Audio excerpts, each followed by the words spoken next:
Good morning friends सकार गुरुत्वपूर्ण खबर आपण मानक स्वागत मुझे तो फ्रेंड्स प्रत्येक दिन भली बहुत गुड़ी पछा पछा खबर सहित जहाँकि पीएम किसान कालिया योजना ठू आरंभ कर राशन कार्ड ई श्रम कार्ड बड़ बड़ घोषणा यह खबर भितर रही तेणु आपण मैंने 2 मिनिट अधिक समय दे ए वीडियो को निश्चित शेष पर्यंत देखंतु कारण आज वीडियो देखापी आपन को कौन न्यूज पेपर किंबा खबर कागज देखा पड़ोनी से चलतु भाई मैंने बेसी डेरी नक भिडियो उपर नजर पकईबा तेरे नजर पकईबा पूर्व जदि आम चैनल प्रथम आसी भिडियो देखुं तेज आम चैनल को सब्सक्राइब कर पाखे घंटी चिन्ह को दबे ऑल नोटिफिकेशन को दबे दिंतु कारण आम जिते बेले भी भिडियो छाड़ू आपण पाखे पहुँचब सर्वप्रथम नंबर 1 समस्त छात्र छात्री नाम लेखा को नहीं आसला भी बड़ खबर ओडिशा रे एप्रिल 2 तारिख रु आरंभ होगाकू जाउछि नूतन शिक्षा वर्ष नवा श्रेणी रे पाठ पढ़िबे राज्यर छात्र छात्री एने नाम लेखा प्रक्रिया आरंभ हेबो तेबे छात्र छात्री नाम लेखा एवं पाठ पढ़ार जेपरी कौनसी बाधा सृष्टि न हुए से प्रति ध्यान देबाकू निर्देश दिया एने ओडिशा विद्यालय शिक्षा कार्यक्रम प्राधिकरण ऑफिस पक्षरु सबु जिला शिक्षा अधिकारी को चिठी लिखा जाइछि।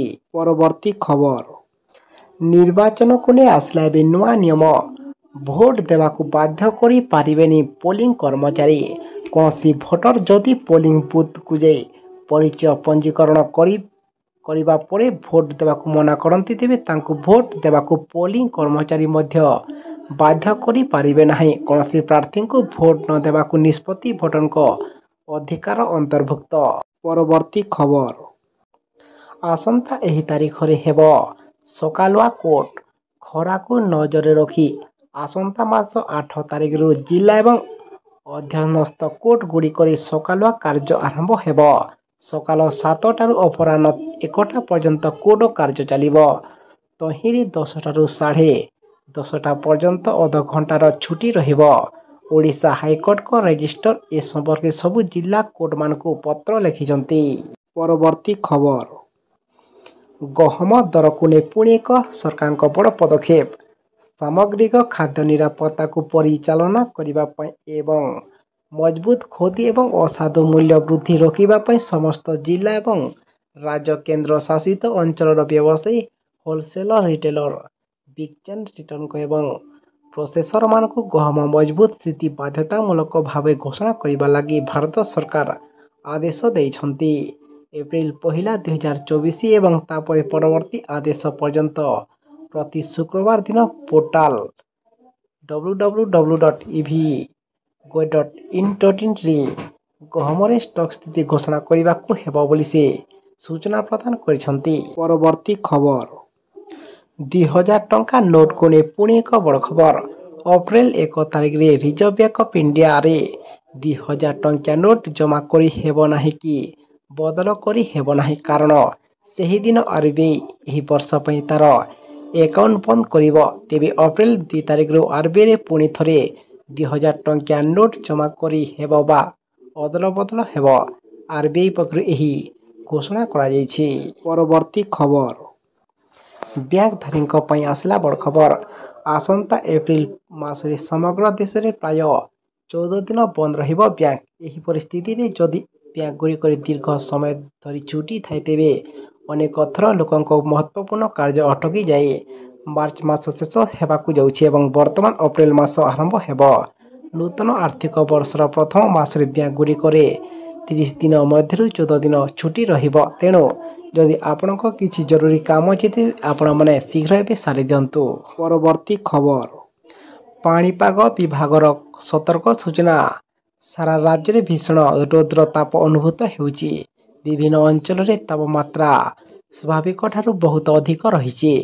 पाणीपाग विभागर सूचना अनुसार स्वाभाविक ठारू पारद 3 ରୁ 4 डिग्री उपरे रही एवं आगामी 5 दिन जाए एपरी तातीर त्राही मिलबनी दिन सह रातिर तापमात्रा भी बढ़िबो बोली पाणीपाग सूचना प्रदान करिछि। उपकूल ओडिशा रे ताती सह भीषण गुलुगुली अनुभूत हेबो एवं दिन 10 टारू अपराह्न 3टा जाए पिक आवर घोषणा करा जायछि। खरारे बाहर को न बाहरिबा को वयस्क एवं शिशु को परामर्श जारी करा जायछि। एही समय रे आभ्यंतरीण ओडिशा रे तापमात्रा 40 डिग्री अतिक्रम करिवार संभावना रही। परवर्ती खबर बीजेडी सरकार कले युवकों पई स्वतंत्र बजेट आगकू निर्वाचन एथिपे जोरदार होइछि मान मंथन आगामी निर्वाचन पई प्रस्तुत हेउछि बिजु युव जनता दल एथिरे गतकाली शंख भवन रे विस्तृत आलोचना चली। युव गोष्ठी भोट हातेबाको प्रस्तुत हेब स्वतंत्र रणनीति शिक्षा रोजगार भली प्रसंग ने युव पीढ़ी पाखक जीव दल। परवर्ती खबर कर्मचारी आसला नुआ नियम कर्मचारी भविष्य निधि संगठन ईपीएफओ रे सारा देश रे कोटी कोटी संख्यार एकाउंटधारी अछंती। ग्राहक मानक पई ईपीएफओ पक्षरु केवाईसी बाध्यतामूलक करा जायछि। एकाउंटधारी को ऑनलाइन ठकेरु रक्षा करिबा पई केवाईसी को बाध्यतामूलक करा जायछि। समस्त कर्मचारी पई खुशी खबर तेबे वर्तमान ईपीएफओ एकाउंटधारी माने घरे बसी ई केवाईसी अपडेट मध्य सुविधा पाई पारिबे। ईपीएफओ रे ई केवाईसी संपूर्ण करिबाको Aadhaar card PAN card bank account विवरणी passport number driving licence voter परिचय पत्र राशन कार्ड आदि डॉक्यूमेंट आवश्यकता रही। परवर्ती खबर सर्वाधिक स्तर रे पहुंचला सुना दर बढ़ी चली। सुना दर आर्थिक सर्वाधिक स्तर रे पहुंचला सुना दर 10 ग्राम 24 कैरेट सुनार दाम 69,700 टंका पर रही बेले 10 ग्राम 22 कैरेट सुनार दाम 62,800 टंका रही। विवाह ऋतु चली सुना दर ग्राहकों को चिंतार पकाई। गोटे दिन में प्राय 1,400 टंका बढ़ी सुना दर।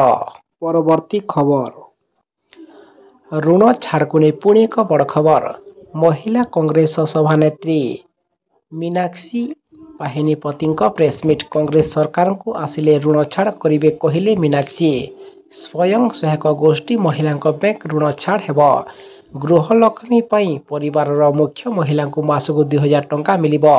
विधवा और बार्धक्य भत्ता 2,000 टंका एवं 500 टंकार गैस सिलिंडर देवाई से बड़ प्रतिश्रुति करिसंती। परवर्ती खबर समस्त श्रमिकों पुणी एक बड़ खबर मनरेगा श्रमिकों बढ़िला पारिश्रमिक निर्वाचन पूर्व श्रमिक मान खुशी खबर आनी केंद्र सरकार। ग्रामांचल श्रमिक मान पारिश्रमिक वृद्धि करने निर्देश देले प्रधानमंत्री मोदी। मनरेगा पारिश्रमिक 3 ରୁ 10% वृद्धि करिसंती केंद्र सरकार। एथिबे समस्त श्रमिक खुशी व्यक्त करिसंती। परवर्ती खबर पीएम किसान 17तम किस्ती को नहीं आसला ए बड़ खबर प्रधानमंत्री किसान योजना रे अनेक चाषी उपकृत होउचंती। एही योजना रे 16तम किस्ती पाई सारिचंती समस्त हिताधिकारी। एबे ही क्रम रे खूब शीघ्र 17तम किस्ती भी पाइबाकू जाउछंती चाषी जहाँकि रिपोर्ट मुताबक अप्रैल शेष सुधा बैंक अकाउंट को यही टंका आसवाक जाऊँगी। किसान योजना रे वर्षक 3 थर 2,000 टंका लेखाएं अकाउंट को आसूची। एणु जो चाषी मान केवाईसी बाकी रही से तुरंत यह करे नेबाकू सरकार पक्षरु परामर्श दिया जायछि एवं चलित मास शेष सुधा ई केवाईसी करे नेबाकू परामर्श मिली। ई केवाईसी पूरण न कले चाषी मैंने यही योजना लाभ पाई पारिबे नाही। मोबाइल माध्यम रे अति सहज ई केवाईसी करे पारिबे। चलित मास शेष सुधा ई केवाईसी करबा नेबाकू परामर्श दिया जायछि। परवर्ती खबर लेबर कार्ड को नहीं आसला बे खुशी खबर एबी आसला पुणी लेबर कार्ड हिताधिकारी बहुत बड़ खुशी खबर। खूब शीघ्र लेबर कार्ड टंका देवाई जाउछंती नवीन सरकार कहीं आगक आसूची बड़ निर्वाचन से आम आपको अनुरोध करुछु कि आपण मैंने आपण लेबर कार्ड को ए शीघ्र रिन्यूअल करने को पड़ो कहीं जेकोसी मुहूर्त सरकार यही लेबर कार्ड टंका देवाटा विचार करुछंती। एवं आपण मैंने जानिथिबे जे एथिरे कर्मचारी आरंभ करी श्रमिकों कि राशन कार्ड सरकार टंका देवाटा ऑलरेडी घोषणा कर सारी। तेणु ए समस्त लेबर कार्ड धारी टंका देवाई सरकार विचार कर आम आपको रिक्वेस्ट करुँ कि आपण मैंने आम सह सदा सर्वदा जोड़ी हो रही था कहीं जो दिन सरकार टंका देवाटा ए घोषणा करेंगे आम आपको आ गोटे वीडियो माध्यम आम चैनल माध्यम आम आपको जनईदेवु ताको देखि आपण मैंने कन्फर्म हो जिवे। परवर्ती खबर चाषी को मिल खुशी खबर आज अकाउंट को आसव टंका आसला समस्त चाषी बहुत बड़ खुशी खबर ताकि आज ଆକାଉଣ୍ଟକୁ ଆସିବ ଟଙ୍କା। ସରକାର ଚାଷୀଙ୍କୁ ଖୁସି ଖବର ଦେଇଛନ୍ତି। ଏହି ଖବର ଅନେକ ଚାଷୀଙ୍କୁ ଆଶ୍ୱସ୍ତି ଦେବେ। ତେବେ କେଉଁ ଚାଷୀ ଏହି ଟଙ୍କା ପାଇବାକୁ ଯାଉଛନ୍ତି, ଆସନ୍ତୁ ଜାଣିବା ସେହି ବିଷୟରେ। ତେବେ ନିକଟରେ ପଡ଼ୋଶୀ ରାଜ୍ୟ ଉପରେ ମିଚଙ୍ଗ ସାଇକ୍ଲୋନିକ୍ସର ପ୍ରଭାବ ପଡ଼ିଥିଲା, ଯାହାକି ଏହି କାରଣରୁ କୃଷକଙ୍କ ଫସଲ ନଷ୍ଟ ହୋଇଯାଇଥିଲା। ଫସଲ କ୍ଷତି ସହିଥିବା ଚାଷୀଙ୍କୁ ସରକାର ଏକ ଖୁସି ଖବର ଦେଇଛନ୍ତି। କ୍ଷତିଗ୍ରସ୍ତ ଚାଷୀଙ୍କୁ ଇନପୁଟ ସବସିଡି ପ୍ରଦାନ କରିବେ ସରକାର, ଯାହାକି ମୁଖ୍ୟମନ୍ତ୍ରୀ କ୍ୟାମ୍ପ ଅଫିସରେ ଅପରାହ୍ନ 3ଟାରେ ଏକ ବଟମ ଦବାଇ ହିତାଧିକାରୀଙ୍କ ଆକାଉଣ୍ଟକୁ ନଗଦ ଟଙ୍କା କରି ପଠାଇଛନ୍ତି। 2023 ଖରିଫ ଋତୁରେ ମରୁଡ଼ି ଏବଂ ଘୂର୍ଣ୍ଣିବଳୟ ଯୋଗୁଁ କ୍ଷତିଗ୍ରସ୍ତ 11.59 ଲକ୍ଷ କୃଷକଙ୍କୁ 1294.58 କୋଟି ଟଙ୍କା ଯୋଗାଇ ଦିଆଯିବ, ଯାହାକି ସମସ୍ତ ଚାଷୀଙ୍କ ପାଇଁ ବହୁତ ବଡ଼ ଖୁସି ଖବର।